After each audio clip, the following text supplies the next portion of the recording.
Bonjour à tous, je m'appelle Thibaut Cantat, je vais vous parler un petit peu de chimie du CO2. Très souvent on parle de la chimie du CO2 avec un regard de chimiste, et le regard du chimiste sur la chimie du CO2 est en fait un très mauvais regard. Pourquoi? Parce qu'on a tendance à se focaliser beaucoup sur la structure des molécules, sur ce qu'on peut faire avec les molécules, et donc la question qui arrive très vite c'est avec le CO2, qu'est-ce qu'on va pouvoir faire du CO2, parce qu'on sait tous que c'est un déchet, que c'est un gaz à effet de serre, etc.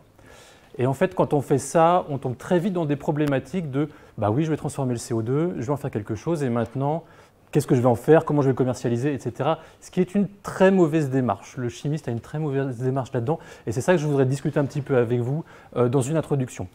Pourquoi? Parce qu'en tant que communauté de chercheurs, on a beaucoup travaillé sur la chimie du CO2, en particulier sur ces dernières décennies, pour convertir du CO2 en carburant, en produits chimiques, en matériaux, etc.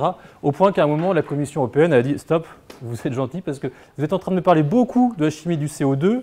Il y a des avancées qui arrivent, beaucoup de brevets, même quelques procédés industriels qui arrivent. Mais j'aimerais vraiment savoir quel est le potentiel de la conversion, de l'utilisation du CO2. Qu'est-ce que vous allez vraiment pouvoir faire? Est-ce que c'est viable? Est-ce que c'est intéressant ou pas ?» Et alors là, la Commission européenne, quand elle a une question comme ça, c'est assez génial parce qu'elle a un dispositif tout fait qui s'appelle SAPEA. Elle appelle en fait l'Association des académies des sciences européennes, qui s'appelle donc SAPEA, Science Advice for Policy by European Academies. Et SAPEA, du coup, nomme des experts pour répondre à la question et puis faire une réponse à la Commission européenne. Et du coup, la Commission européenne a posé cette question il y a 2 ans et on a rendu le rapport l'année dernière, justement pour savoir s'il fallait mettre des sous sur la conversion du CO2, est-ce qu'il fallait faire des efforts en recherche, en développement industriel ou pas. Et là, la question, elle était très dure. Parce que répondre à quel est le potentiel d'utilisation du CO2 et est-ce que ça va être compétitif ou pas, c'est une question qui est extrêmement difficile. Ce qui est intéressant, en fait, c'est que sur toutes ces thématiques, le lien entre recherche scientifique et aspect politique, il est très fortement lié. Pourquoi? Parce qu'en fait, c'est tous les problèmes de mécanismes de taxe CO2 qui est derrière, etc. Est-ce qu'il faut mettre une taxe CO2 ou pas? Donc je vous invite à lire si ça vous intéresse. Je veux juste vous montrer un petit peu la méthodologie qui est de dire, avec notre regard de chimiste, parfois, ça vaut peut-être le coup de ne pas être trop focalisé sur la structure et de regarder vraiment sur la fonctionnalité des molécules, comment ça peut s'insérer dans une image beaucoup plus panoramique. Et l'approche qu'on a eue, et du coup, elle était très différente. Donc on était une quinzaine d'experts européens pour répondre à cette question. Et ce qu'on a fait, c'est qu'on a eu une démarche qui était assez différente, qui était de dire, finalement, on ne va pas regarder ce qu'on peut faire à partir du CO2 en termes de produits, on va regarder quels sont les services que peut rendre le CO2, et en particulier et la valorisation du CO2. Et pour ça, ça nécessite de regarder quels sont les services qu'on a actuellement dans notre système énergétique. Et on a assez peu de services qui sont rendus par notre système énergétique, mais ils sont très importants. D'abord, on a de l'électricité qui est disponible sur le réseau. Voilà, moi j'ai mon portable qui est branché, on a de l'électricité qui est disponible sur le réseau. Pour un mois de mai, on n'a pas encore passé les sangs de glace, il fait assez froid, donc on est content d'avoir du chauffage. Le système énergétique à l'heure actuelle permet d'avoir de la chaleur, des carburants pour la mobilité. Quelque chose qui est très important, qu'on a tendance à oublier, c'est qu'on a de la puissance disponible à la demande. C'est-à-dire que je veux charger mon portable maintenant, je suis capable de le brancher, d'avoir de la puissance sur le réseau maintenant. Je ne suis pas obligé d'attendre la nuit pour le faire. Ça, c'est un service qui est extrêmement important de nos services énergétiques actuels. Et puis finalement, notre système énergétique, il est capable aussi de délivrer des produits industriels, que ce soit des produits de la chimie, des matériaux, ça peut être des engrais, des pesticides, des polymères, etc. Et donc la question, c'est comment est-ce qu'à l'heure actuelle, on va rendre ces services? Donc il faut regarder un peu les ressources qu'on a disponibles sur Terre. Ça peut être des ressources énergétiques, un flux solaire, de l'énergie éolienne, de la géothermie. On a aussi des surfaces au sol disponibles, mais qui sont limitées. Des matériaux, ça peut être des matériaux énergétiques tels que de l'uranium, ou bien des matériaux inorganiques et des matériaux carbonés. Et là, je vais représenter un petit peu les différentes formes d'énergie et les différents vecteurs qu'on va utiliser pour rendre ces services. Et actuellement, c'est essentiellement de la chaleur et de l'électricité qui sont utilisés dans notre système énergétique. C'est vraiment la base de notre système énergétique. Mais comme ces vecteurs ne sont pas stockables, on utilise une forme stockable qui est chimique pour pouvoir, en convertissant cette forme chimique en chaleur et en électricité, rendre tous ces services énergétiques. De sorte qu'aujourd'hui, notre système énergétique il est totalement dominé par les énergies fossiles. Pourquoi? Parce qu'on va extraire du charbon, du gaz naturel et du pétrole pour aller rendre ces 5 différents services. Alors évidemment, il y a quand même dans ce système énergétique certaines façons faiblement émettrices en carbone pour délivrer à la fois de la chaleur et de l'électricité. Je parle par exemple du nucléaire ou bien de l'énergie hydraulique. Le problème, c'est quoi? C'est qu'on va considérer un système énergétique qui actuellement émet énormément de CO2. Donc, ce qu'on va vouloir faire, c'est diminuer cette empreinte carbone parce qu'on vit sur un budget carbone qui est limité, si on veut limiter le réchauffement climatique. Et donc, il va falloir augmenter la quantité d'énergie renouvelable qui vont rentrer dans ce système énergétique. Avec la grosse problématique qui est que ces énergies renouvelables, donc énergie solaire, énergie éolienne, ne sont pas des formes stockables. Et en plus, elles sont intermittentes. Donc, ça va déstabiliser tous les services du système énergétique si on a une pénétration importante de ces énergies renouvelables. Et en particulier, les services qui vont être déstabilisés, c'est évidemment une puissance disponible à la demande. Par nature, elle sera plus disponible à la demande, surtout si on a un taux de pénétration extrêmement fort. Des carburants pour la mobilité, on n'en a plus non plus. Pourquoi? Parce que ce sont des formes d'énergie qui ne sont pas stockables. Il faudrait d'abord les convertir en carburant. Et évidemment, à partir du moment où ce sont des formes d'énergie qui sont plus liées à un flux de matière, c'est plus carboné, eh ben, on déstabilise également la production de tout ce qui est matériaux carbonés, toute la chimie. Ça veut dire quoi? Ça veut dire que pour avoir un système qui se restabilise, il va falloir développer des systèmes d'interconversion.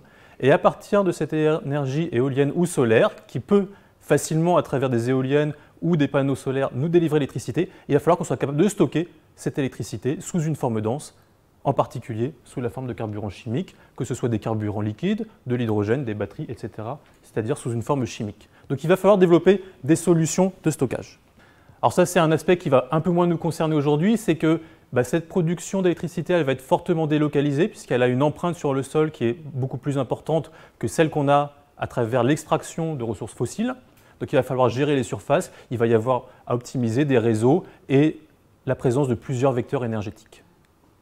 Ce qui va nous intéresser, c'est qu'il faudra faire ça tout en respectant des cycles de matière fermés. Il ne s'agit pas d'émettre moins de CO2 pour consommer énormément de lithium dans des cycles ouverts. Il va falloir, si on utilise des batteries, recycler également le lithium, les terres rares pour les éoliennes, etc., etc. Donc ça, c'est une contrainte qui est très importante, c'est de s'assurer qu'on a des cycles de matière qui soient fermés, y compris au niveau du carbone, c'est-à-dire être capable de piéger ce CO2 et refaire des matériaux carbonés qui ne soient pas dans l'atmosphère. Alors comment est-ce que la capture et l'utilisation du CO2 peuvent intervenir dans ce système énergétique où on a de plus en plus d'énergie renouvelable? Et bien, par exemple, il pourrait servir à rendre ces différents systèmes, en particulier des carburants pour la mobilité. Et là, la question qu'il va s'agir d'adresser, c'est est-ce qu'il est plus intéressant de faire de la conversion du CO2 avec un flux d'électrons qui viendrait par exemple d'un panneau photovoltaïque pour faire un carburant chimique, ou bien est-ce qu'il vaut mieux utiliser une batterie, ou bien est-ce qu'il vaut mieux utiliser une pile à combustible qui fonctionne sur l'hydrogène? Et là, à service rendu identique, il faudra regarder quel est le plus compétitif. Pour ces produits industriels qui sont carbonés par essence, là, il n'y a pas le choix, il faut utiliser une ressource carbonée renouvelable à la base pour produire ces produits. Et donc, la valorisation du CO2 ou la valorisation de la biomasse sont naturellement des voies qui sont importantes à développer pour pouvoir produire ces molécules de la chimie. Et enfin, une dernière possibilité, c'est d'avoir un nouveau service dans notre système énergétique qui est de réaliser des émissions négatives de CO2, qui est de dire finalement je vais prendre du CO2 qui est dans l'atmosphère, je vais utiliser un flux d'énergie renouvelable pour aller stocker ce CO2 sous une forme inerte, par exemple dans le sous-sol. Et dans ce cas-là, on va enlever du CO2 de l'atmosphère, c'est ce qu'on appellerait des émissions négatives de CO2. Et là, mécaniquement, il va falloir être capable de capter et de convertir du CO2. Donc voilà un petit peu le cadre de ce que je voudrais discuter avec vous, c'est de dire qu'il faut raisonner dans un cadre très global et regarder évidemment quels produits on peut faire à partir du CO2, ça va être la suite de ma présentation, qu'est-ce qu'on peut faire comme produit. Mais après, pour voir la pertinence de ces produits, il faudra raisonner par rapport à d'autres alternatives qui ne sont pas nécessairement basées sur des technologies carbonées. Alors en termes de chimie du CO2, comment ça va se décliner? Et pourquoi c'est un sujet qui est finalement assez récent? Il y a déjà des travaux qui ont été faits dans le passé, mais c'est un sujet qui s'intensifie de plus en plus. Pourquoi? Parce qu'en réalité, ça représente derrière un changement de paradigme qui est assez important pour la chimie, qui est le suivant. C'est qu'actuellement, on utilise à 95% des ressources carbonées fossiles, donc du gaz naturel, du charbon, du pétrole. Et comme ces ressources-là, elles sont très hautes en énergie, par contre, elles ont l'inconvénient de ne pas être fonctionnalisées. Il y a très peu de groupements fonctionnels. Donc, pour avoir des fonctionnalités et des produits utiles, il va falloir introduire des fonctions chimiques. Et ça se fait par oxydation.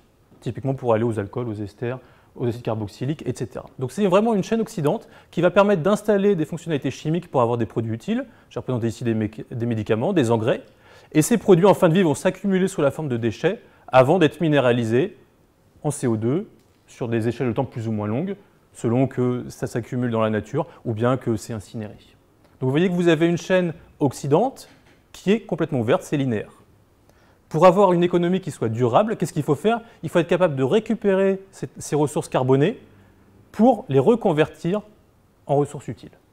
Et ça, nécessairement, ça nécessite de développer des réactions de réduction, c'est-à-dire de rupture de liaison carbone-oxygène pour refaire des liaisons carbone-hydrogène de manière à récupérer, à remonter dans la chaîne de la pétrochimie.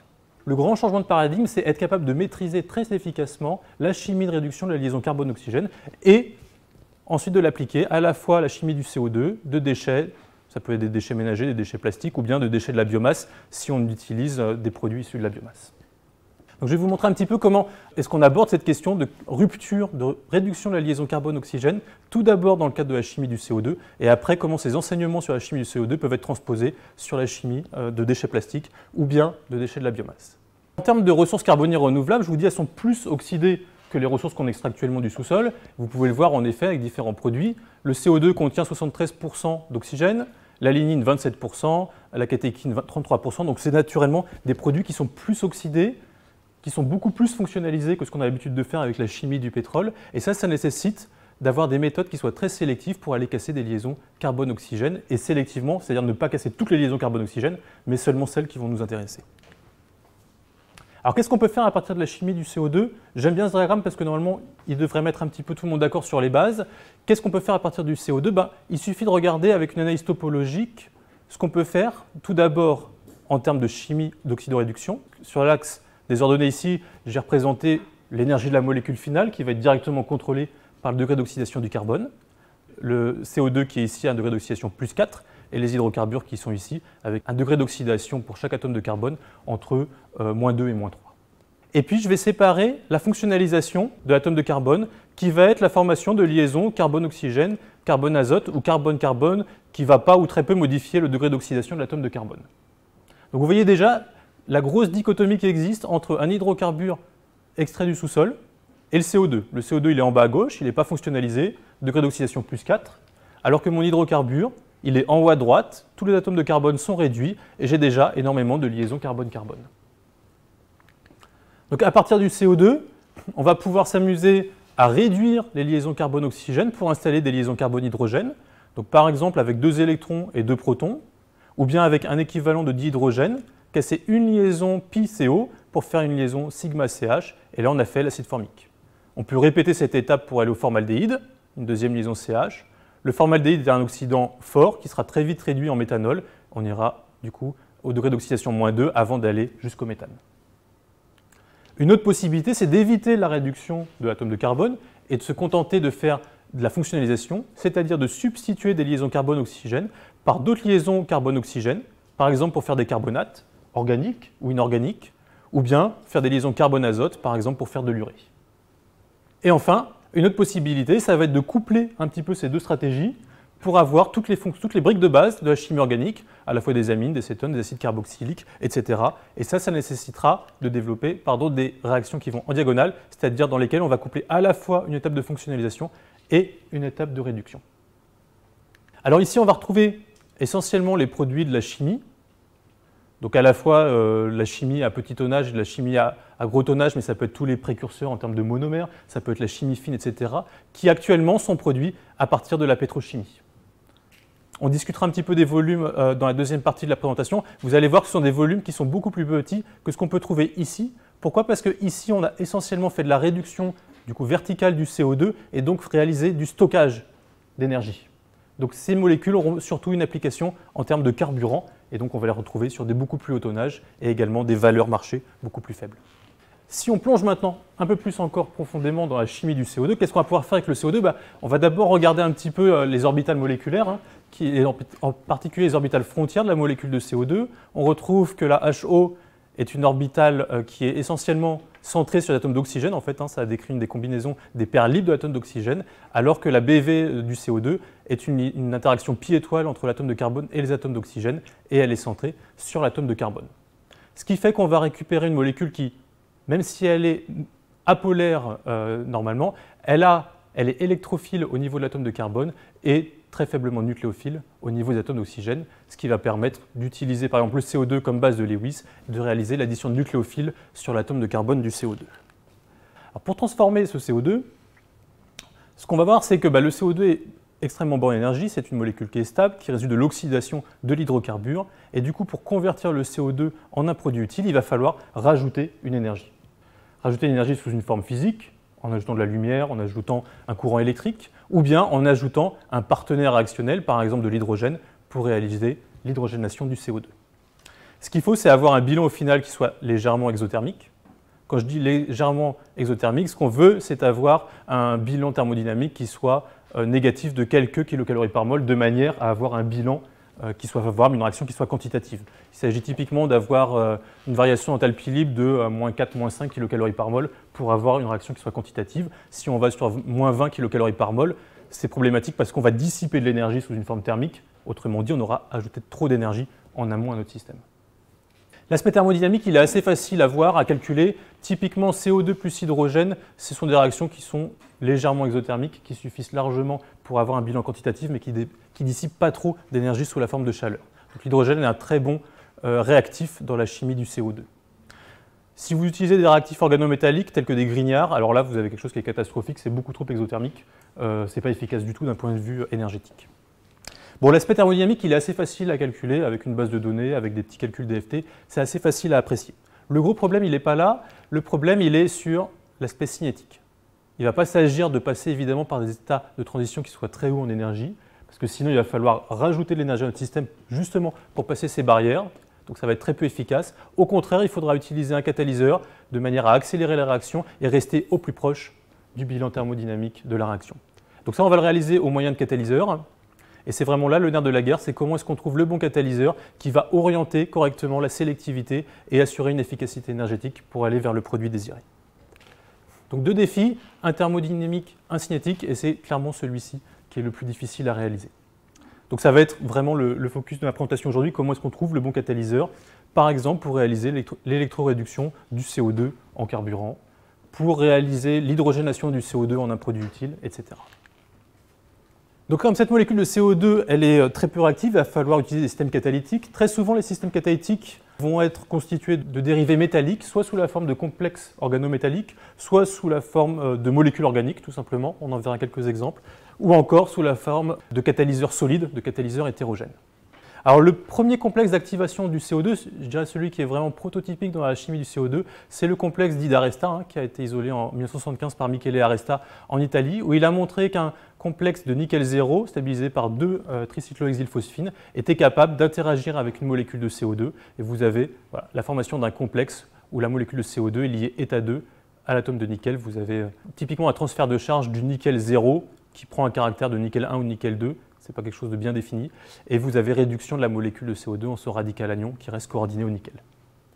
Il a fallu attendre 2004 pour voir le premier complexe état 1 CO2, c'est-à-dire dans lequel le CO2 est utilisé comme une base de Lewis pour se lier à un métal. Vous voyez que c'est des résultats qui sont quand même assez récents, assez tardivement seulement, on est capable de stabiliser ce genre d'intermédiaire où le CO2, qui est une très mauvaise base de Lewis, peut se coordonner à l'uranium.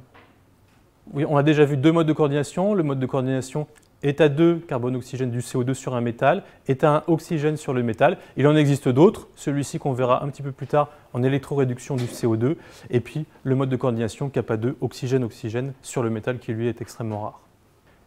On n'est pas limité à l'activation du CO2 par un seul centre métallique, on peut utiliser deux centres métalliques, par exemple un précurseur de rhénium bas valent qui va servir de base de Lewis pour se coordonner de façon état 1 à l'atome de carbone électrophile du CO2 et le zirconium 4 ici qui va servir d'acide de Lewis pour stabiliser le métal à carboxylate.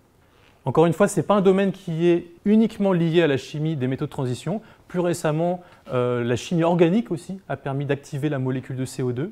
En particulier, le groupe de Doug Stephan a utilisé ce concept des paires de Lewis frustrées qui consiste à utiliser des paires de Lewis telle qu'une phosphine très encombrée avec un acide de Lewis très encombré, qui va empêcher la formation de l'aduit direct entre la paire libre de l'atome de phosphore et la lacune électronique sur l'atome de bore.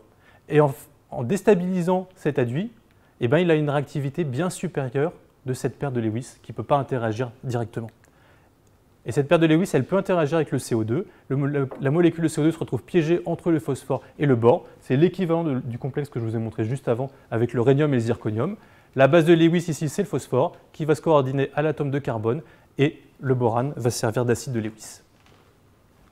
Si vous remplacez l'acide de Lewis par quelque chose qui est moins encombré, typiquement le trichlorure d'aluminium, et qui est également plus acide de Lewis, vous pouvez mettre même 2 acides de Lewis sur les atomes d'oxygène, et dans ce cas-là, l'atome de carbone devient très électrophile, et vous pouvez commencer à le réduire, c'est-à-dire transférer un hydrure du bore, en utilisant l'amine borane, pour aller faire, de façon stoichiométrique, un dérivé du méthanol sous la forme d'un aluminate.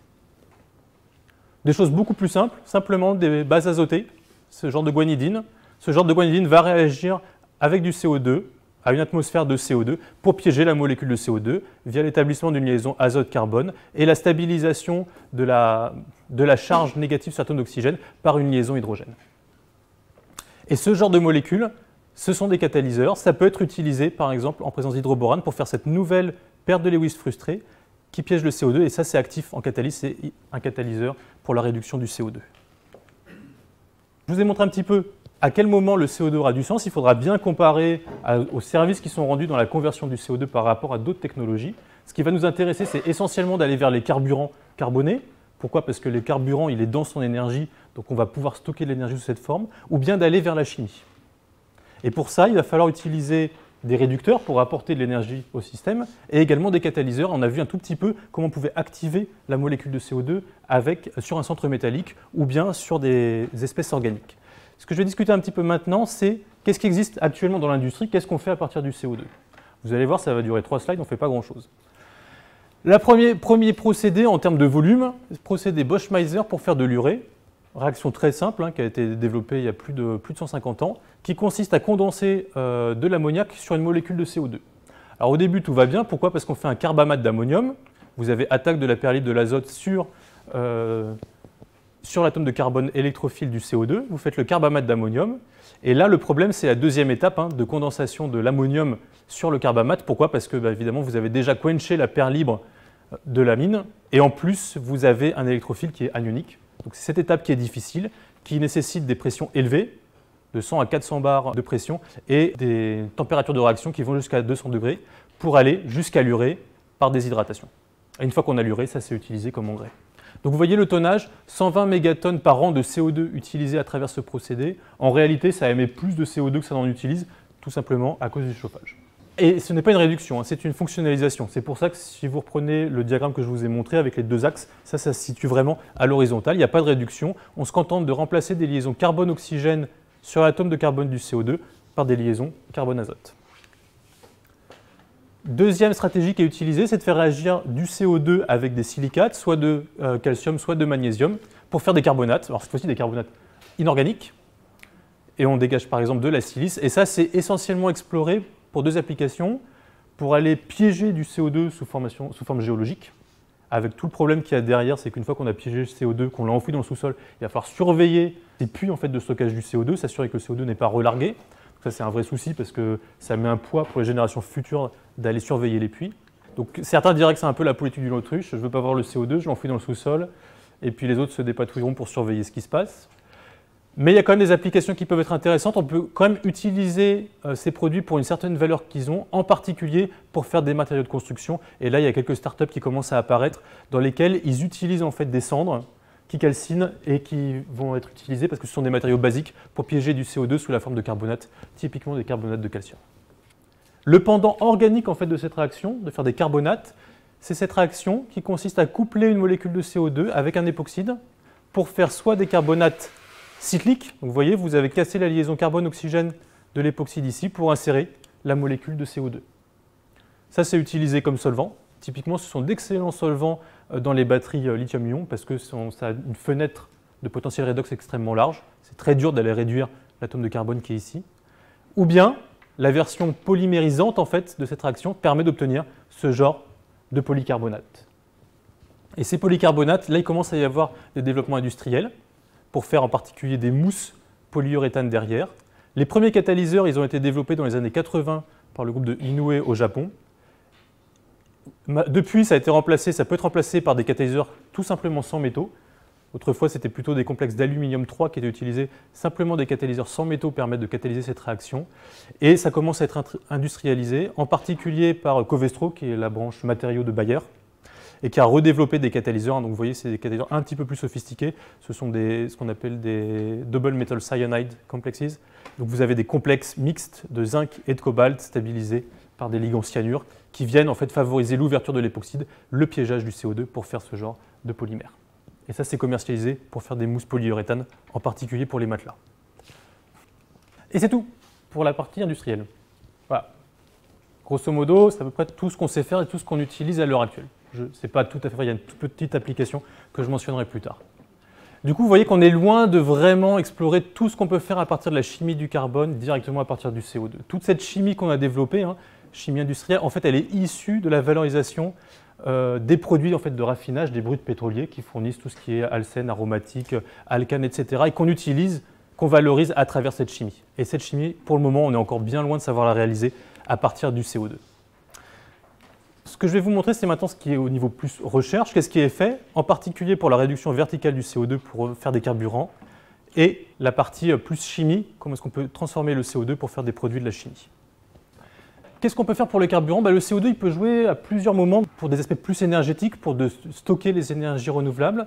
Il peut servir comme moyen de stockage de l'hydrogène. Alors l'idée, ce serait quoi? L'idée, ce serait de dire, j'utilise une source d'énergie renouvelable, par exemple de l'éolien, du photovoltaïque. Si on est franco-français, on peut dire une source nucléaire. Ça dépend un peu du positionnement, c'est très politique. Pour aller réduire les protons de l'eau et faire de l'hydrogène.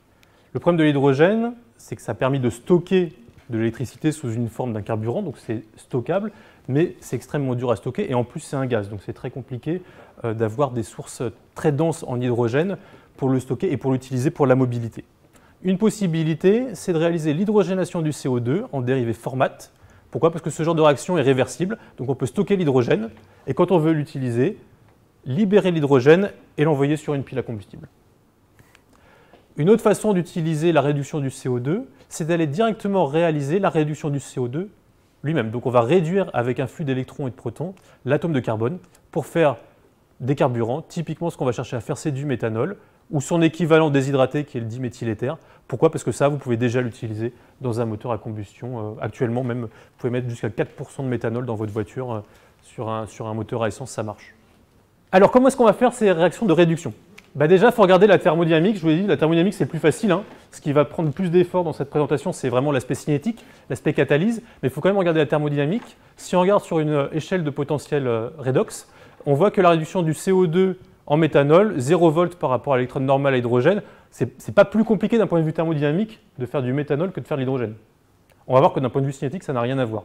C'est horriblement plus compliqué. Mais d'un point de vue thermodynamique, c'est la même chose. Faire de l'acide formique, c'est un petit peu plus coûteux en énergie. L'acide oxalique, dans lequel on aurait fait une liaison carbone-carbone, entre deux atomes de carbone de deux molécules de CO2, voilà, ça c'est un peu plus coûteux en énergie. Mais grossièrement, on va dire que ce sont des couples qui sont assez proches de l'hydrogène, donc d'un point de vue demande énergétique, ce n'est pas si difficile que ça. Ce qui est difficile, c'est quoi? C'est que si vous y allez en force brute, vous mettez une électrode, vous balourdez un électron sur du CO2, et ça va vous coûter très cher. Le potentiel de réduction à un électron du CO2 en radical anion CO2.-, c'est moins de volts.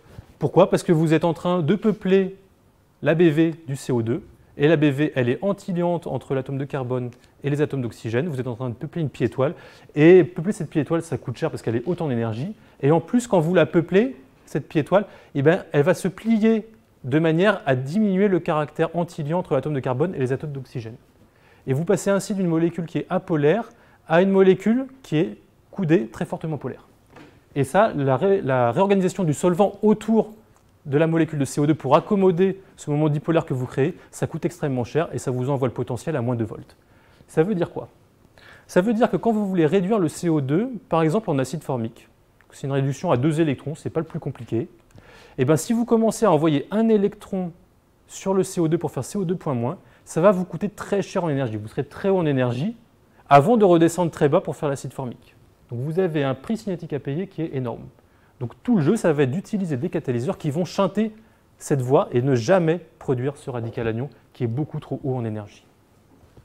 Alors comment on va faire ça? Du coup, on va utiliser des électrocatalyseurs. Des électrocatalyseurs qui vont avoir pour but, on va prendre par exemple l'électrocatalyseur sous sa forme oxydée, qui va avoir pour but de récupérer les électrons à l'électrode, avec des électrons qui vont venir à un potentiel le plus proche possible du bilan thermodynamique de la réaction globale. On va réduire cet électrocatalyseur Et c'est cette forme réduite qui va venir transférer les électrons au CO2, mais on ne va pas juste transférer les électrons au CO2 pour faire le radical, parce qu'il est beaucoup trop haut en énergie. Ce qu'on va faire, c'est qu'on va créer des liaisons métal-carbone, métal-oxygène. On va tout de suite synchroniser l'arrivée des protons de manière à commencer à former des liaisons carbone-hydrogène au moment où on casse les liaisons carbone-oxygène.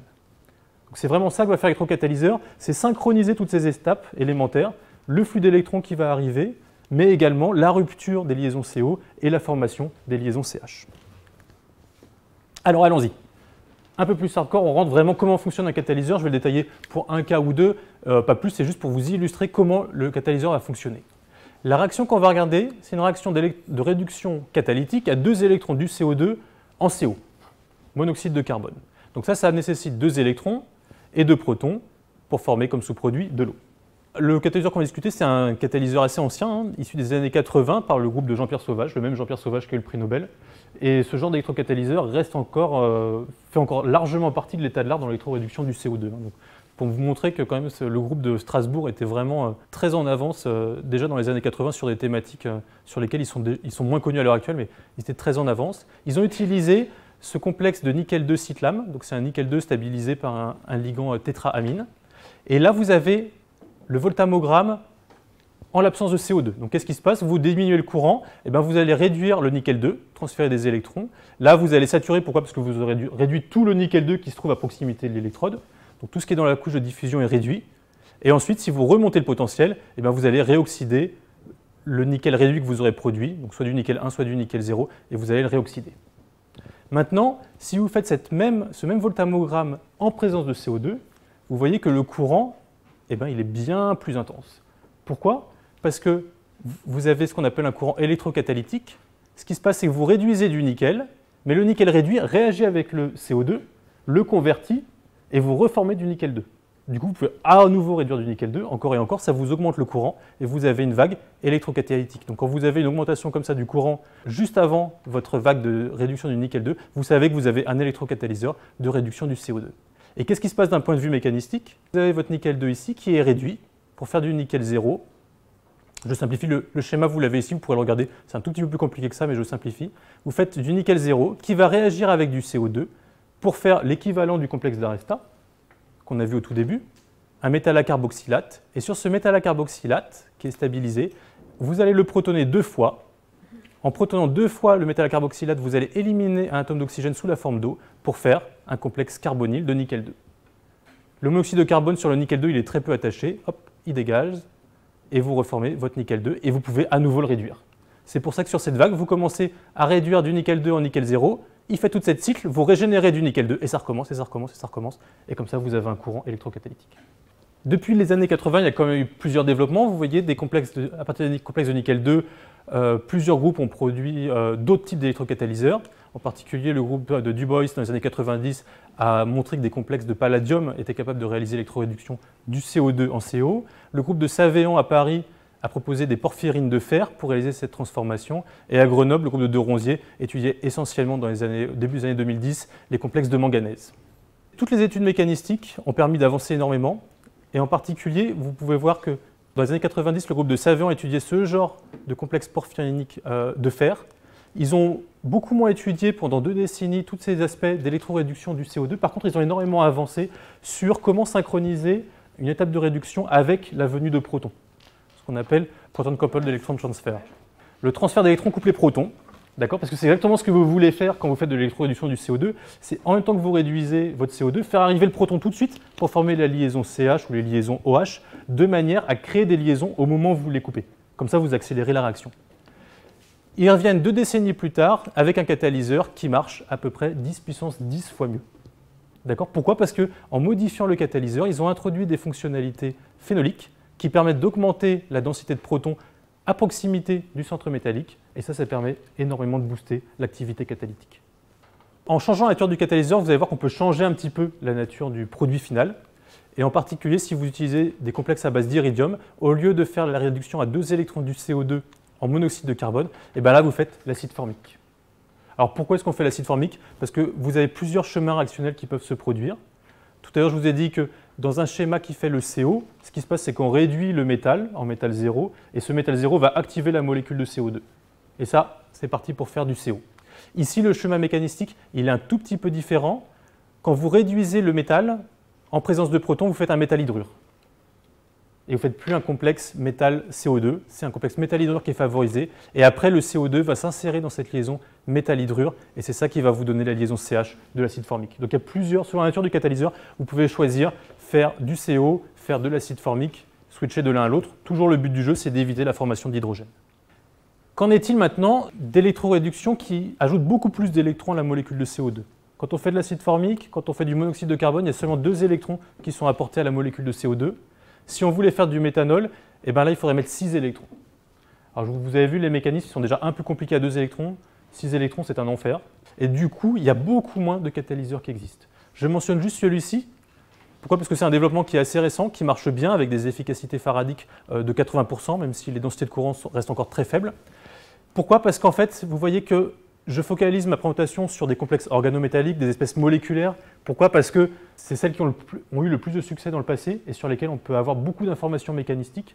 Mais il ne faut pas oublier qu'il y a quand même tout un pan de l'électrocatalyse qui se fait par des matériaux inorganiques. En particulier, ce sont des aérogels de palladium-cuivre qui, elles, permettent de réduire le CO2 en méthanol. Mais globalement, vous avez beaucoup moins de succès dans ce genre d'approche. Pourquoi? Parce que vous avez 6 électrons à porter, 6 protons, donc vous avez un nombre de liaisons à rompre et à former qui est beaucoup plus important. Avoir un catalyseur qui est capable de synchroniser toutes ces étapes, ça devient assez monstrueux. Alors le Graal dans le domaine, eh ben, le Graal, un peu, ce serait la réaction de rêve, ce serait de mimer la photosynthèse.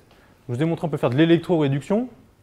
Est-ce qu'on ne peut pas directement utiliser un flux lumineux, et encore mieux un flux solaire, pour aller mimer la photosynthèse? Alors pas forcément faire un sucre, mais déjà, est-ce qu'on peut convertir du CO2 en acide formique ou du CO2 en monoxyde de carbone, tout simplement en utilisant du CO2, de l'eau pour apporter des protons et de la lumière? Donc là, on est vraiment dans un concept de photosynthèse artificielle. L'approche, elle est finalement assez simple. Ça consiste à avoir 2 modules, un photosensibilisateur et un catalyseur, en particulier un électrocatalyseur. L'idée est la suivante, le photosensibilisateur va absorber un photon, de sorte qu'on va avoir typiquement un électron qui va passer de la HO vers la BV dans l'état excité. Si cet état excité a une durée de vie suffisante, c'est-à-dire s'il ne va pas quencher directement pour réémettre de façon non radiative son énergie et retourner à l'état initial, ce qui va se passer, c'est qu'il va avoir le temps d'interagir avec un donneur d'électrons. Idéalement, c'est de l'eau. À l'heure actuelle, les gens utilisent plutôt des donneurs de type amine. Pourquoi? Parce que là, vous avez une espèce qui est beaucoup plus oxydante que l'espèce de départ. Pourquoi? Parce que cette orbitale, qui était la HO, maintenant est occupée seulement avec un seul électron. Donc c'est un très bon oxydant.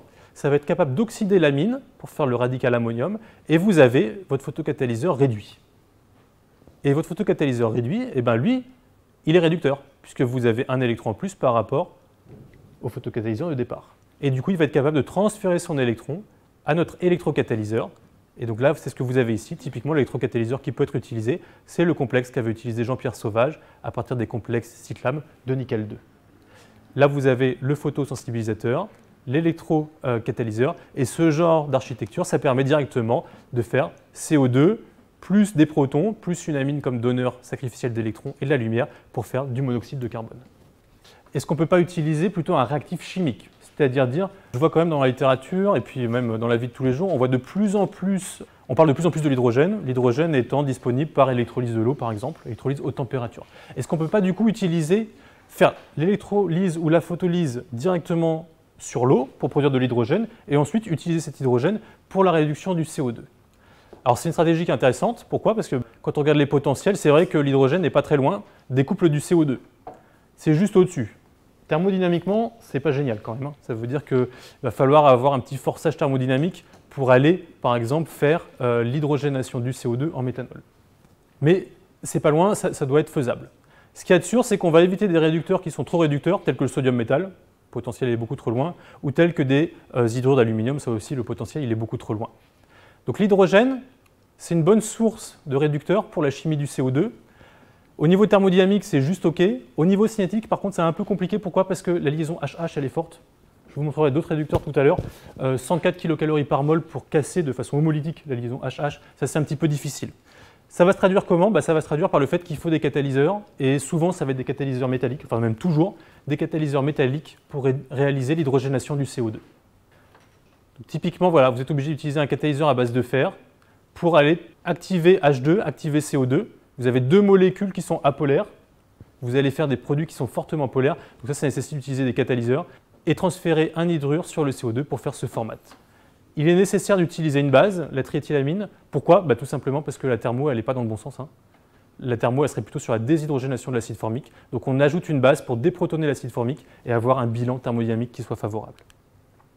Pour aller vers du méthanol, le méthanol, c'est encore plus dur à obtenir que l'acide formique parce qu'il faut réaliser la réduction 3 fois de la molécule de CO2 par 3 hydrures. Et donc les premiers catalyseurs, vous voyez, qui étaient capables de réaliser cette séquence, développés en 2011, et c'était une séquence de 3 catalyseurs différents pour pouvoir réduire le CO2 en méthanol. Seulement un peu plus tard, il a fallu attendre 1 an supplémentaire pour avoir un unique catalyseur à base de ruthénium qui soit capable d'hydrogéner la molécule de CO2 en méthanol. Ce que vous voyez là, nombre de rotations, le tonne, ça veut dire que le catalyseur il est capable de catalyser 63 fois la transformation et après, hop, il est mort.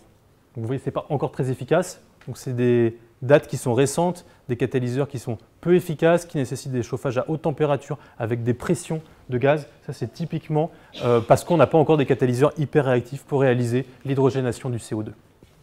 Alors il existe d'autres réducteurs, en particulier les hydrures de bore, les hydrures de silicium, qui d'un point de vue thermodynamique sont très bien adaptés pour réduire le CO2. Vous voyez que vous êtes à quelques centaines de millivolts juste en dessous des couples du CO2, ce qui est parfait pour avoir des réactions qui sont quantitatives. D'un point de vue cinétique, si vous regardez la liaison SiH, la rupture homolytique elle est seulement de 92 kcal par mol. Donc c'est à peu près 12 kcal par mol plus simple à activer que du H2. Ça va se réduire comment? Ça va se réduire par le fait que c'est beaucoup plus facile de trouver des catalyseurs qui peuvent réduire du CO2 avec des liaisons SiH dans des hydrosilanes ou des liaisons BH dans des boranes ou bien dans des borohydrures. 1989, les premiers exemples, Dika Heisenberg avaient montré que simplement 1 bar de CO2, vous pouvez avec ce catalyseur à base d'iridium aller au dérivé méthanol à une température qui est très faible. En changeant la nature du catalyseur, vous pouvez orienter la sélectivité et vous arrêter à un dérivé d'acide formique. Comme la liaison SiH est activée, c'est beaucoup plus facile d'aller sélectivement vers un produit, un dérivé d'acide formique ou un dérivé de méthanol. Toujours besoin d'un catalyseur, mais pas besoin de métal pour réaliser ce genre de transformation. Simplement des carbanes organiques, donc des carbanes N-hétérocycliques, permettent d'aller réduire le CO2 à la température ambiante, simplement 1 bar, en dérivé du méthanol. C'est quelque chose de beaucoup plus réactif.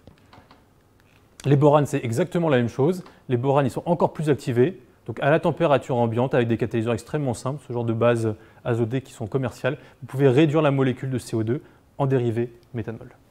Alors c'est quoi le problème en fait de ces stratégies? C'est que ces hydrosilanes et ces hydroboranes, quand vous les avez utilisés, vous générez des sous-produits, puisqu'il faut arracher l'atome d'oxygène, vous générez des sous-produits oxydés du silicium et du bore, ça s'appelle les siloxanes, des silanols, et à l'heure actuelle, on n'a pas de façon efficace, on n'a pas de méthode pour aller recycler ces siloxanes et ces silanols vers l'hydrosilane. La seule méthode qui existe, c'est d'utiliser des hydrures d'aluminium. Ça veut dire quoi? Ça veut dire que pour le moment, c'est des transformations qui sont très intéressantes parce qu'elles sont efficaces d'un point de vue énergétique, elles sont surtout très sélectives et très réactives, donc ça permet de trouver des nouvelles transformations, mais ça ne permet pas d'avoir des procédés qui sont industriellement viables. Je vous ai dit qu'il restait une toute petite application industrielle pour la réduction du CO2, en particulier la réduction du CO2 en méthanol. Pourquoi? Pourquoi? Parce que le méthanol, actuellement, c'est produit à partir du méthane. C'est produit à un coût extrêmement bas, qui défie toute concurrence. 400 € la tonne, typiquement, c'est vraiment pas grand-chose. Et du coup, le produire à partir du CO2, c'est au moins 10 à 100 fois plus cher. Donc, ce n'est pas intéressant d'un point de vue économique. Alors, il y a quand même 2 applications qui existent.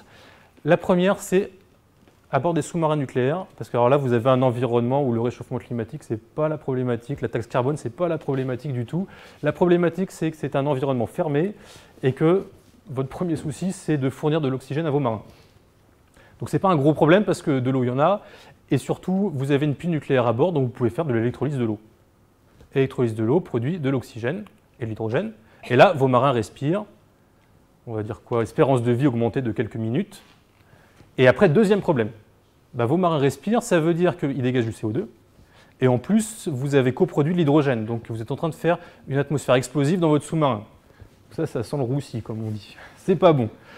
Vous pouvez dégazer dans l'eau, espérance de vie, quelques heures, parce que repérer les gaz dans l'eau, c'est très facile. Donc là, vous êtes torpillé, hop, c'est fini. Ça fait un peu cher la manip. Du coup, ce qu'ils font, c'est qu'ils réalisent, à bord, ils ont des catalyseurs hétérogènes de réduction du CO2 par hydrogénation qui produit du méthanol. surtout pas de méthane, parce que le méthane est gazeux, ça produit sélectivement du méthanol, et ça, le méthanol, dans l'océan, ni vu ni connu, ça passe. Donc c'est la première application. Du coup, c'est intéressant parce que des CNS, donc c'est les sous-mariniers nucléaires français, ils sont vraiment à l'état de l'art sur cette étape d'hydrogénation du CO2 en méthanol. Alors ça existe aussi en Islande, ils ont développé exactement la même chose. Pourquoi? Parce qu'ils ont une source géothermique. La source géothermique, ils l'utilisent pour faire de l'électrolyse de l'eau, exactement la même chose. Ils produisent de l'hydrogène et comme la source géothermique produit du CO2, ils récupèrent ce CO2, ils l'hydrogènent pour faire du méthanol. Et ensuite, c'est vraiment parce qu'ils ont un mix énergétique qui est essentiellement basé sur du renouvelable, qui peuvent utiliser les directives de la Commission européenne sur la qualité des carburants et qu'ils ont un petit business plan qui tient, donc grâce à un levier politique, pour mettre 4% de méthanol dans l'essence en Islande. Et ça marche qu'en Islande parce qu'ils ont ce mix énergétique basé sur la géothermie. Ça ne marcherait pas en Allemagne du tout, puisque c'est un mix qui est essentiellement carboné à travers le charbon. Par contre, ils commencent à regarder l'implantation de ce genre de stratégie en France, grâce au nucléaire, sur le port de Fos-Marseille. Je ferme la page des carburants et on regarde rapidement un peu ce qui se passe sur les produits, plutôt les produits de la chimie fine, produits de la valeur un peu plus de valeur ajoutée. Quels sont les produits de la chimie fine en fait qui auraient du sens? Qu'est-ce qu'on pourrait faire à partir du CO2? Si on regarde les volumes, déjà on peut se demander, est-ce que ça a du sens de faire des produits de la chimie, en particulier sur le sol européen, pour recycler du CO2? Est-ce que ça va pas être un petit pouillet mais que ça n'a aucun intérêt? Alors on a fait un peu ce travail justement pour le rapport dont je vous parlais pour la Commission européenne. Puis on a regardé par exemple l'éthylène.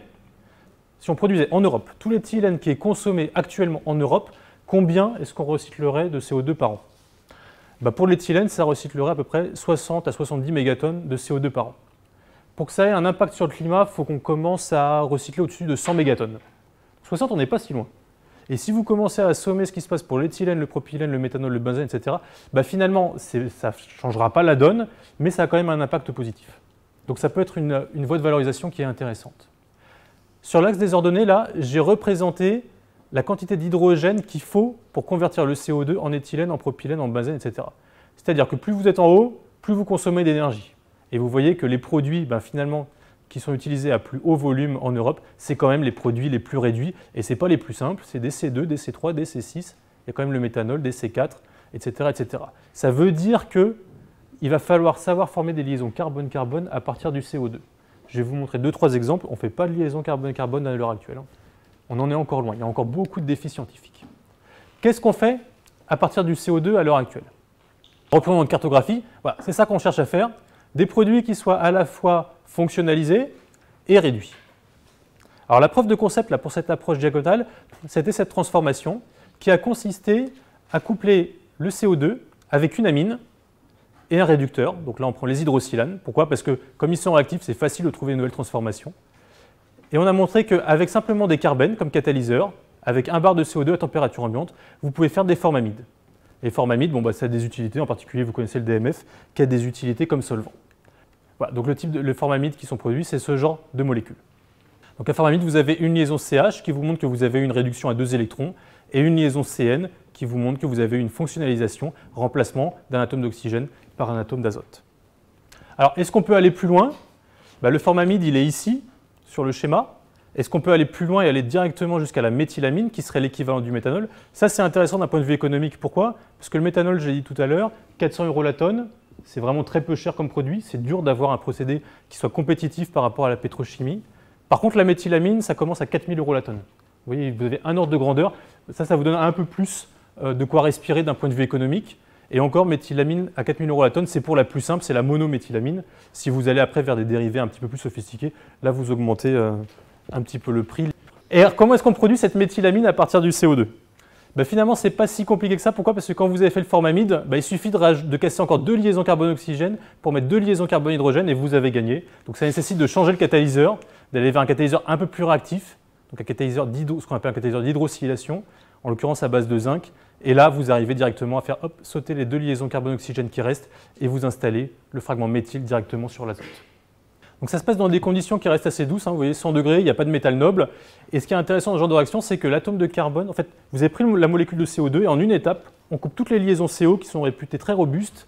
Et grâce en fait, au potentiel réducteur de l'hydrosilane, vous gardez que l'atome de carbone et vous allez le recoller dans une molécule en contrôlant la formation d'une liaison CN et 3 liaisons CH. C'est une réaction qui marche très bien. qui a des applications dans d'autres domaines qui n'ont rien à voir avec la chimie directement du CO2 pour son aspect environnemental. C'est pour le marquage radioisotopique au carbone 11. Alors ça, le marquage radioisotopique au carbone 11, si vous voulez un défi en chimie de synthèse, c'est le must. Carbone 11, il a une durée de vie de 20 minutes. Donc autrement dit, toutes les 20 minutes, vous perdez la moitié de votre produit de départ. Il va falloir aller vite. En plus, vous générez le carbone 11 sous la forme CO2, donc c'est une forme qui est stable, qui est difficile à faire réagir, c'est mon message depuis le début. Donc vous devez récupérer, et ce CO2, il est produit sous la forme de traces, sinon c'est trop facile. Ce que vous devez faire, donc, c'est récupérer le CO2 gazeux, super stable, toutes les 20 minutes, vous en perdez la moitié, ce sont des traces, et c'est utilisé en fait pour faire de l'imagerie par tomographie par émission de positrons. D'accord ? Donc c'est en plus pour intégrer dans des molécules organiques de la pharma hyper fonctionnalisées. Donc il faut attraper le CO2 et hop, le mettre en quelques minutes dans une molécule fonctionnalisée, typiquement ce radiotraceur de bêta-amyloïde qui est utilisé pour le diagnostic de la maladie d'Alzheimer. Et ben, l'avantage en fait, de ce genre de méthode, donc l'intérêt de comprendre la chimie du CO2, c'est qu'on peut directement appliquer cette méthode, vraiment dans les mêmes conditions, à ce précurseur de ce radiotraceur PIB. Et vous voyez que la liaison NH2 ici, elle est méthylée, monométhylée, donc on méthyle qu'une fois. On ne touche pas du tout à la fonction alcool qui est là, et ça permet d'avoir un radiotraceur avec un rendement radiochimique qui est tout à fait correct. En simplement 50 minutes pour toute la séquence, on fait la méthylation, on purifie, et ça c'est prêt à injecter au patient. Les hydroxylanes, ce n'est pas la panacée, mais c'est bien pour trouver des nouvelles transformations. Donc, je vous ai montré, avec l'hydroxylane, on peut convertir une amine en méthylamine, et depuis, en fait, il y a des travaux qui ont été réalisés pour en fait, transférer ça non pas à l'hydroxylation, mais à l'hydrogénation. Donc une fois qu'on sait que c'est faisable avec un hydroxylane, qui est un réducteur qui n'est pas parfait parce qu'il n'est pas renouvelable, eh ben on peut basculer et le développer en version hydrogénante. Et dans ce cas-là, il faut utiliser des catalyseurs d'hydrogénation, typiquement du ruthénium, pour réaliser ça, et ça c'est faisable. Comment est-ce qu'on peut aller plus loin que le CO2 et comment ces enseignements sur la réduction de la liaison CO, on peut les mettre à profit dans un autre domaine qui est la dépolymérisation, en particulier la dépolymérisation de la lignine. Parce que la structure de la lignine, c'est ça. C'est assez horrible, pourquoi ? Parce que si vous prenez un groupement aromatique, vous avez à peu près 20 schémas de substitution différents pour chaque groupement aromatique. Donc vous commencez avec déjà une molécule qui est extrêmement diversifiée. Donc c'est l'enfer du chimiste, on n'aime pas du tout ça. Où est-ce que ça pêche ? Tout commence quand on regarde la biosynthèse en fait, de la lignine. La plante part du CO2. Ça, c'est la source de carbone qu'utilise la plante. Elle va faire la photosynthèse, elle va synthétiser la phénylalanine, et puis la phénylalanine va être dérivatisée en 3, ce qu'on appelle monolignols, ça va être les monomères de base, pour aller faire la lignine. Généralement, une plante, ça utilise un ou deux de ces monomères. Toute la famille des sapins va utiliser exclusivement l'alcool coniférinique. Et ensuite, il y a une étape de polymérisation, c'est une polymérisation oxydante par voie radicalaire, qui est réalisée par la lignine peroxydase, qui en fait va créer un radical phénoxy ici, qui va être très haut en énergie, et qui va s'additionner sur à peu près n'importe quelle insaturation d'un copain, pour créer ce polymère. Alors en effet, le but de l'arbre, la sélectivité, rien à faire. Mais alors rien à faire. La lignine, c'est ce qui va apporter la structure. Pourquoi ? Parce que l'arbre, il a besoin de pousser droit, il a besoin de résister à l'eau, parce que dehors, il va pleuvoir, donc il ne faut pas que ce soit hydrolysable. Donc les liens, en fait, c'est des liens arilétaires, ça c'est sûr, ça ne va pas s'hydrolyser. Et le but, c'est d'aller le plus haut possible pour avoir accès à la lumière solaire, sachant qu'il y a des petits compétiteurs à côté. Donc, optimiser, absolument pas pour la sélectivité. Le but, c'est de créer de la charge, de la masse, qui va être hyper robuste. Et nous, on arrive derrière et on dit, ce serait super de récupérer les groupements aromatiques qui sont là, parce qu'ils seraient biosourcés, et qu'actuellement, toute ma chimie des groupements aromatiques, c'est les groupes BTX, benzène, toluène, xylène, de la pétrochimie qui viennent du raffinage du pétrole, et du coup, c'est complètement pétrosourcé. L'idéal, hop, ce serait de récupérer ces aromatiques. Eh bien oui, bon courage, parce que c'est très robuste, et en plus, c'est hyper diversifié. Déjà, votre molécule de départ, vous avez à peu près un mélange de 20 espèces différentes dans votre chaîne polymérique. Et il faut couper des éthers. Donc la stratégie qui a été développée il y a une quinzaine d'années, qui est encore utilisée un peu à l'heure actuelle, c'est de réaliser une coupe oxydante de ces fragments éthers qui sont là. Le problème d'une coupe oxydante, c'est quoi ? C'est que vous allez rajouter des atomes d'oxygène. Si vous rajoutez des oxygènes, vous augmentez encore plus la diversité en termes de fonctionnalité chimique. Donc la distribution en taille, la taille de votre distribution d'aromatiques, elle s'ouvre et vous allez vers une soupe de 50 produits. Et ça, c'est catastrophique parce que récupérer... j'ai jamais été bon en chimie orga, mais faire une séparation sur 50 produits, en plus sur des dérivés hydroxyles, c'est assez difficile. Donc l'idée qu'on a eue, par contre, c'était de faire l'inverse. C'était de dire, oui, il faut qu'on casse des liaisons carbone-oxygène, parce que c'est clairement ces liaisons-là qui vont assurer la structure polymère de la lignine. Par contre, ce qu'on veut, c'est arracher des oxygènes pour revenir à la distribution initiale de ces monomères. Si on enlève des oxygènes, eh ben on va enlever des fonctionnalités, on va reconverger vers la structure des monolignols. Pour ça, il faut une manip de réduction d'éther qui soit très efficace. C'est une réaction qui est très difficile parce qu'un éther, c'est peu polaire, donc c'est difficile à activer, et la liaison carbone-oxygène-sigma, elle est très forte. Alors heureusement, dans la littérature, dans les années 2000, il y a une réaction qui a été développée par deux groupes en parallèle, le groupe de Warren Pierce et le groupe de Vladimir Gevorgyan, en Amérique du Nord, où ils ont montré qu'en utilisant justement des hydrosilanes et des catalyseurs acides de Lewis, ils étaient capables de casser les aryles éthers, les aryles alkyles éthers. Sélectivement, ils coupent le lien entre l'oxygène et l'alkyle. Ils font le phénolsilylé et l'alcane correspondant. Alors le schéma mécanistique qui est derrière est assez simple. Vous avez votre aryle alkyle éther. Le borane ici vient titiller la liaison SiH qui a un caractère hydrure. Ça arrache l'hydrure du silicium.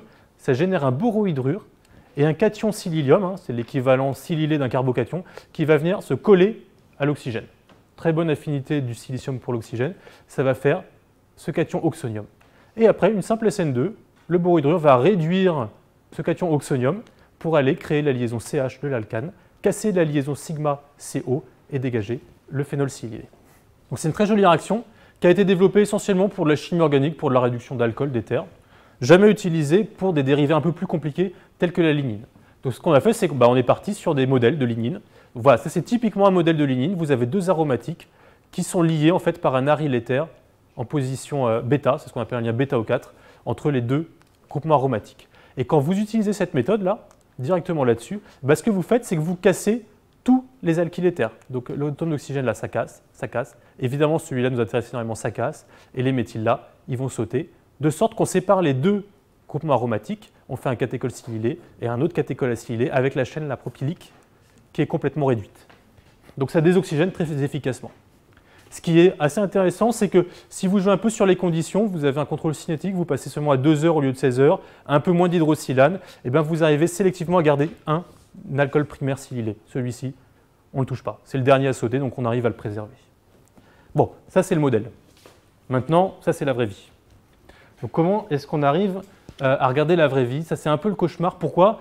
Parce qu'en général, au labo, en chimie de synthèse, ce qu'on aime bien, c'est acheter le produit A chez Aldrich, pur, de préférence le produit B chez Strem, pur aussi.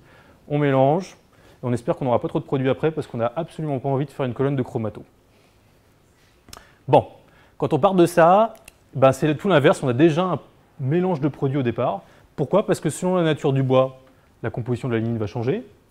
Selon qu'on prenne un bout d'écorce, un bout de tronc, un bout de branche, ça va changer. D'une région du monde à l'autre, ça va changer. D'une période de l'année à l'autre, ça va changer. Donc il va falloir voir si le système catalytique de réduction des liaisons carbone-oxygène peut tolérer toute cette diversité. Alors comment ça se décline? Vous récupérez un bout de bois, c'est un procédé Formacell, où vous prenez vos copeaux de bois, directement les copeaux de bois, et vous les mélangez, vous les mettez en suspension dans un mélange d'eau, d'acide formique et d'acide acétique. La cellulose précipite et vous avez une fraction soluble qui contient l'hémicellulose et la lignine du bois. La lignine n'est pas soluble dans l'eau, donc vous la précipitez à l'eau et vous récupérez votre lignine. Et cette lignine, vous pouvez déjà l'analyser par chromatographie d'exclusion stérique. Vous avez pour le peuplier noir, voilà, quelque chose comme ça. Donc déjà une distribution en taille assez large. Et maintenant cette lignine, vous l'exposez aux conditions de dépolymérisation réductrice avec le catalyseur boré et l'hydrosilane pour réduire. Et après 20 heures à température ambiante, vous refaites une chromatographie d'exclusion stérique. Et vous obtenez quoi? Vous obtenez une dépolymérisation que vous voyez bien parce que vous avez shifté vers des temps d'élution beaucoup plus longs, donc vous avez coupé la lignine, et vous avez deux distributions, des oligomères et des groupements monoaromatiques. Donc, ces groupements monoaromatiques, ils sont légers, on peut les analyser un peu plus profondément par GCMS, et quand on regarde dans le GCMS, vous vous apercevez qu'il n'y a que 4 produits, c'est la trace numéro A, là il y a 4 produits, 1, 2, 3, 4, qui correspondent exactement aux 4 produits qu'on a pu identifier à partir de la réduction des modèles de lignine.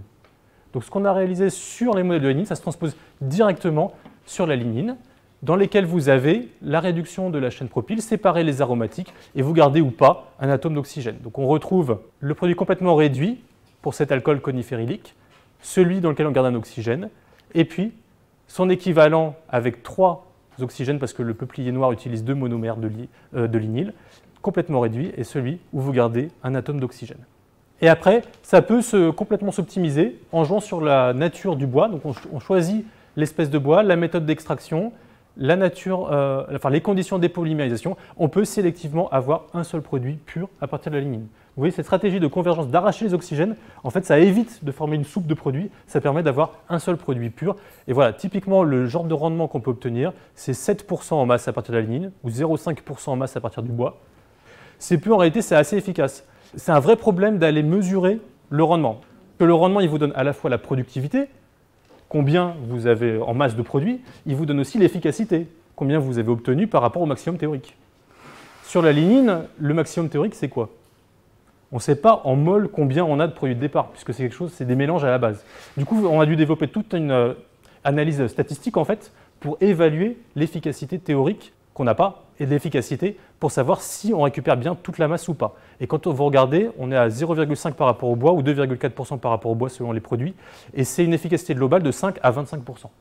Donc c'est pas si mal que ça reste efficace, et en particulier la dépolymérisation, elle a une efficacité qui est de 30 à 80%. Donc cette vieille réaction des années 2000 qui a été développée pour un domaine complètement différent, en réalité ça a été extrêmement intéressant et ça s'applique extrêmement bien, de façon très robuste, pour des produits aussi compliqués que la lignine de bois. Les plastiques, grosso modo, c'est la même chose. Si vous avez un plastique oxygéné, ça se réduit extrêmement bien. Ça, c'est analyse de cycle de vie du t-shirt H&M. Le t-shirt H&M, l'analyse de cycle de vie, elle est hyper intéressante pour la chimie.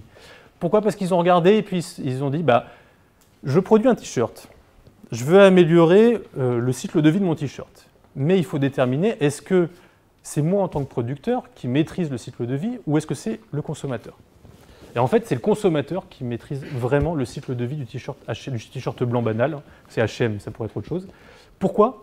Parce qu'en réalité, la production, elle est assez efficace, il n'y a pas grand-chose à optimiser. Par contre, la façon dont l'utilisateur utilise son t-shirt, ça c'est extrêmement important. En particulier, si vous mettez le t-shirt une fois que vous le jetez, le cycle de vie, il en pâtit énormément. Donc la première recommandation, c'est évidemment de le laver et de reporter le t-shirt. Évidemment, au bout d'un moment, si vous avez trop de commentaires de vos étudiants, le t-shirt est gris, troué, n'attendez pas ce stade, il est temps de le réutiliser, typiquement. De le réutiliser, pourquoi? Comme chiffon, quoi. Puis au bout d'un moment, il va laisser plus de poussière qu'il va en enlever, donc on peut encore le recycler pour l'utiliser pour faire des matériaux textiles agglomérés, typiquement pour tout ce qui est coussin de voiture. Et enfin, seulement à la fin de vie de la voiture, ça vaut le coup de le brûler pour récupérer l'énergie. Ça veut dire quoi? Ça veut dire que si vous regardez cette spirale, en fait, ce qui a le moins de valeur, c'est l'énergie. Donc aller vers des valorisations, de recycler les déchets pour des valorisations énergétiques, c'est toujours ce qui va générer le moins de valeur. Et ça a peu de valeur. Pourquoi? Parce que là, vous perdez en définition du matériau. Ici, vous avez un matériau qui est parfaitement défini, et au fur et à mesure qu'il va se dégrader, comme dans notre chaîne oxydante, vous allez perdre en fonctionnalité, vous avez un produit qui est de moins en moins bien défini, et seulement à la fin, ça vaut le coup de récupérer l'énergie. C'est exactement la même chose dans la chimie de la biomasse, dans la chimie du CO2. Aller vers l'énergie, c'est très intéressant parce qu'en termes de volume, ça va être des volumes importants. Par contre, en termes de création de valeur, c'est ce qui va être le plus bas. Voilà, c'était mon point final. Je vous remercie. Je remercie évidemment tous les étudiants qui ont bossé là-dessus. J'ai fait un mix entre évidemment des faits marquants du labo, mais beaucoup de la littérature. Vous pourrez regarder les slides, normalement il y a les noms et les références. Et puis évidemment toutes les institutions qui ont financé ce travail. Merci.